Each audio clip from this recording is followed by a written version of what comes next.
You all. तो बेटा last lecture में हमने लिविंग ऑर्गेनिज्म और लाइफ प्रोसेस के बारे में पढ़ लिया था। तो आज हम living organism and energy production के बारे में पढ़ने वाले, जो आपके बुक में पेज नंबर 13 और 14 के ऊपर ये जो पूरे पॉइंट्स दिए गए, तो उनको आज हमें डिस्कस करना है। तो जैसे कि आपको पता है कि एवरी लिविंग ऑर्गेनिज्म में रेस्पिरेशन अगर देखा जाए तो ये काफी इंपॉर्टेंट प्रोसेस होती है, बराबर है। तो ये रेस्पिरेशन जो है 2 लेवल्स पर होती है। एक होता है बॉडी के लेवल पर और दूसरा होता है सेल के लेवल पर। तो बॉडी लेवल में जो रेस्पिरेशन होता है इसी को एक्सटर्नल रेस्पिरेशन बोला जाता है, और इसमें जो है गैसियस का एक्सचेंज किया जाता है बिटवीन बॉडी एंड सराउंडिंग। इसका मतलब ये लंग्स के लेवल पर जो है एक्सटर्नल रेस्पिरेशन या बॉडी लेवल रेस्पिरेशन होता है। तो जैसे मैंने बताया आपको कि सेलुलर रेस्पिरेशन के केस में क्या होता है, तो ये सेल के लेवल पर होता है, और यहाँ पे फूड को जो है ऑक्सीडाइज किया जाता है। It is with the help of oxygen या without the help of oxygen. अगर फूड को ब्रेक डाउन करने के लिए ऑक्सीजन की आवश्यकता होती है तो उसे जो है एरोबिक रेस्पिरेशन कहा जाता है। वहीं अगर ऑक्सीजन की आवश्यकता नहीं होती है तो उस तरह के रेस्पिरेशन को एनारोबिक रेस्पिरेशन कहा जाता है। इसका मतलब फूड के ब्रेक डाउन के लिए ऑक्सीजन की आवश्यकता नहीं होती है। तो सेलुलर रेस्पिरेशन, जिसे कोई इंटरनल रेस्पिरेशन बोला जाता है, ये होता है सेल के लेवल पर। तो कैसे, ये भी हम देख सकते हैं। तो बेटा ये जो ब्लड यहाँ पे फ्लो होता है, तो ये आरबीसी क्या करते हैं, तो ऑक्सीजन इन सेल को सप्लाई करता है, और इस सेल में जो भी CO2 एक्यूमुलेट हुआ है उसको ये लेके चले जाते हैं। तो इसका मतलब क्या है कि ये रेस्पिरेशन कौन से लेवल पे हो रहा है, तो सेल के लेवल पर। So that is the reason कि रेस्पिरेशन इस प्रकार के को बोला जाता है सेलुलर रेस्पिरेशन या इंटरनल, क्योंकि ये इनसाइड द सेल हो रहा है, इनसाइड द बॉडी हो रहा है।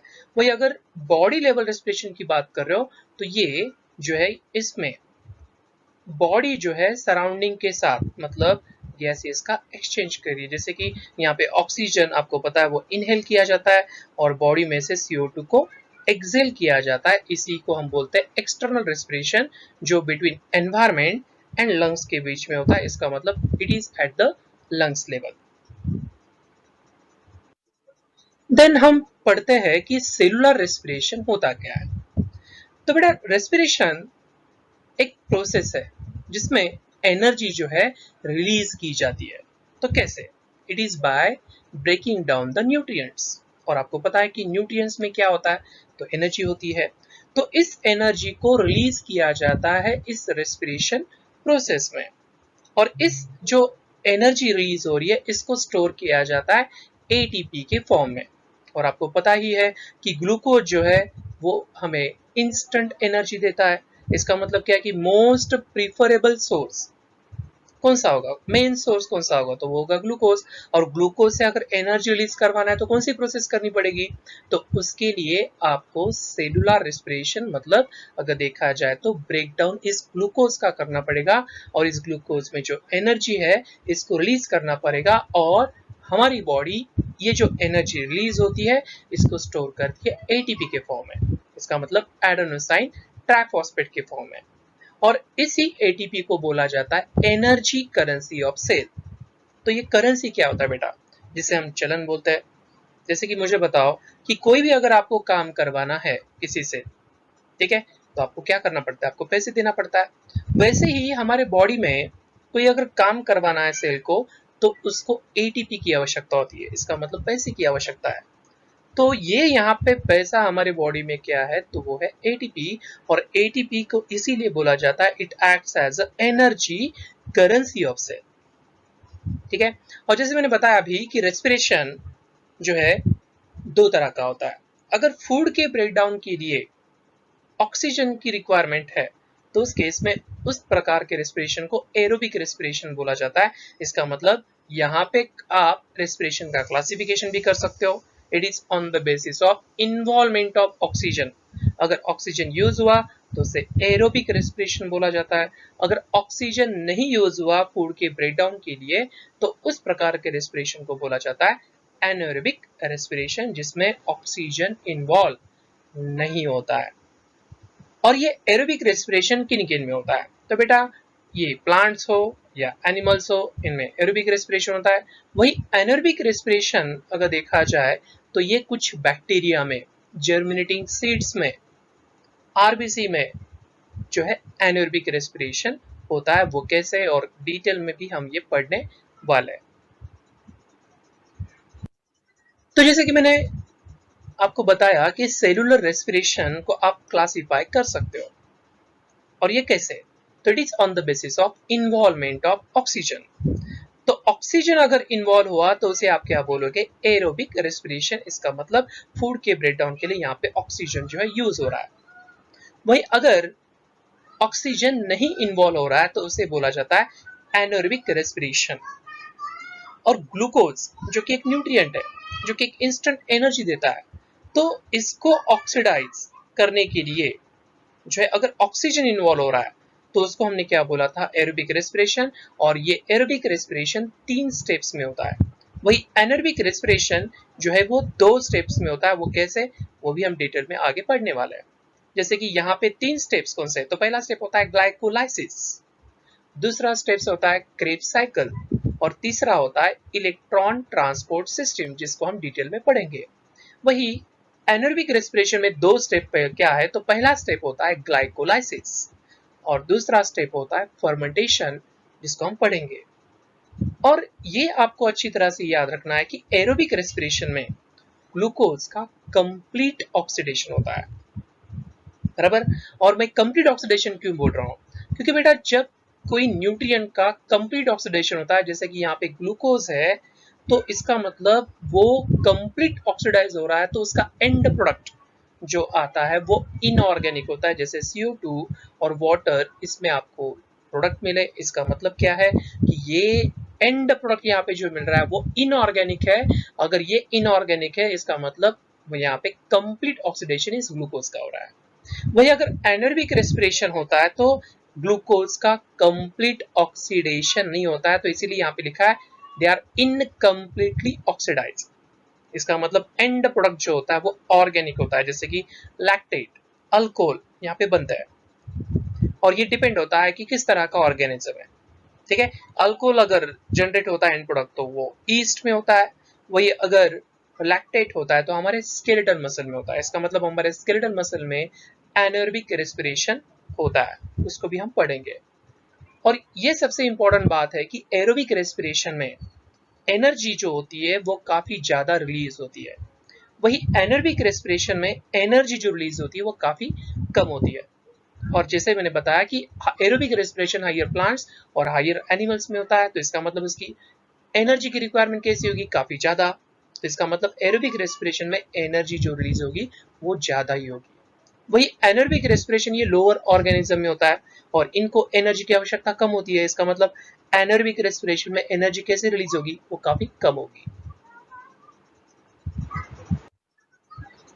तो कार्बोहाइड्रेट जो है, हमने बोला कार्बोहाइड्रेट में ग्लूकोज ये एक मेन सोर्स ऑफ एनर्जी है, और इसी को जो है मेनली यूटिलाइज किया जाता है for the production of energy which is required for our daily need. तो हमें जो भी डेली एक्टिविटीज करने होते हैं उसके लिए जो एनर्जी मिलती है तो किससे मिलती है? तो उसका मेन सोर्स होता है बेटा ये कार्बोहाइड्रेट, ठीक है। तो यहाँ पे इसीलिए लिखा है कि carbohydrates of the food are mainly utilized for the production of energy required for daily need. और इस एनर्जी को स्टोर किया जाता है एटीपी के फॉर्म में। और हमने एटीपी क्या बोला था? It acts as a energy currency of cell. इसका मतलब सेल को किसी भी तरह का अगर काम करवाना है, एक्टिविटीज करने हैं, तो एटीपी की आवश्यकता होती है। तो इसीलिए बोला जाता है it is energy currency of cell, पैसे की तरह काम करता है ये। वही ग्लूकोज से एनर्जी निकलवाना है तो हमने बोला या तो एरोबिक रेस्पिरेशन करना पड़ेगा या तो anaerobic respiration, depend upon the organism. वो ऑर्गेनिज्म किस तरह का रेस्पिरेशन करता है, बराबर। और आपको पता है कि ग्लूकोज ये एक तरह का कार्बोहाइड्रेट का एक टाइप है, और इसको जो ऑक्सीडाइज किया जाता है, ऑक्सीडेशन का मतलब होता है यहाँ पे ब्रेक डाउन। ये अच्छी तरह से याद रखो बेटा कि यहाँ पे ग्लूकोज ऑक्सीडाइज हो रहा है, इसका मतलब उसका ब्रेक डाउन हो रहा है। और याद रखो ये एक स्टेप में नहीं होता है, तो ये मल्टीपल स्टेप में होता है, इसलिए यहाँ पे लिखा है कि glucose it is oxidized step by step in the cells and this particular process is nothing but the cellular respiration. और रेस्पिरेशन हमने बोला ये जो होता है दो टाइप का, that is aerobic and anaerobic respiration. अभी हमने डिफरेंस जो है पढ़ लिया था। तो आपके बुक में जो है कुछ क्वेश्चंस पूछे गए, जैसे वहां पे दिया है कि how many atoms of carbon, hydrogen and oxygen are respectively present in a molecule of glucose. तो ग्लूकोज में कार्बन जो होता है वो 6 होता है, हाइड्रोजन जो होता है वो 12 होता है, और ऑक्सीजन अगर देखा जाए तो वो भी 6 होता है। तो ग्लूकोज को आपको याद रखना है, इसका ये मॉलिक्यूलर फॉर्मूला तो क्या है बेटा, ये है C6H12O6। तो इसमें 6 कार्बन, 12 हाइड्रोजन और 6 ऑक्सीजन होता है। उसके बाद सेकंड क्वेश्चन पूछा है कि which types of chemical bonds are present between all these atoms. तो इनमें जो ये कार्बोहाइड्रेट की बात करें उसमें ग्लूकोज का उन्हें जो है स्ट्रक्चर अगर देखा जाए तो ये स्ट्रेट चेन भी होता है या साइक्लिक फॉर्म भी होता है, लेकिन इनमें बॉन्ड क्या होता है, कौन से केमिकल बॉन्ड रहते हैं, तो वो आपको याद रखना है, वो होता है कोवैलेंट बॉन्ड। ठीक है, तो जैसे आप इस क्वेश्चन का आंसर यहाँ पे आपके नोटबुक में नोट डाउन कर सकते हो। In glucose there is 1 ketonic group and 5 alcoholic group जो है प्रेजेंट होता है, और ये एक सिंगल चेन में प्रेजेंट होता है। और ये सारे बॉन्ड जो ग्लूकोज में होता है वो डबल बॉन्ड मोस्टली और कोवैलेंट बॉन्ड होता है। तो डबल बॉन्ड कहाँ पे प्रेजेंट होता है वो आपको याद रखना है, तो it is present in the oxygen atom of ketone and covalent bond जो होता है ये कनेक्ट करता है carbon to carbon, carbon to hydrogen and oxygen to hydrogen. Then third question, in terms of chemistry, what happens actually when a molecule is oxidized? तो कोई एक molecule है उसका अगर ऑक्सीडेशन हो रहा है तो सबसे पहले ऑक्सीडेशन का मतलब क्या होता है, तो बेटा oxidation means removal of hydrogen. तो ऑक्सीडेशन में क्या होता है, तो हाइड्रोजन ये रिमूव होता है। ठीक है, और हाइड्रोजन को ही हम 2 प्रोटॉन और 2 इलेक्ट्रॉन ऐसा लिख सकते हैं।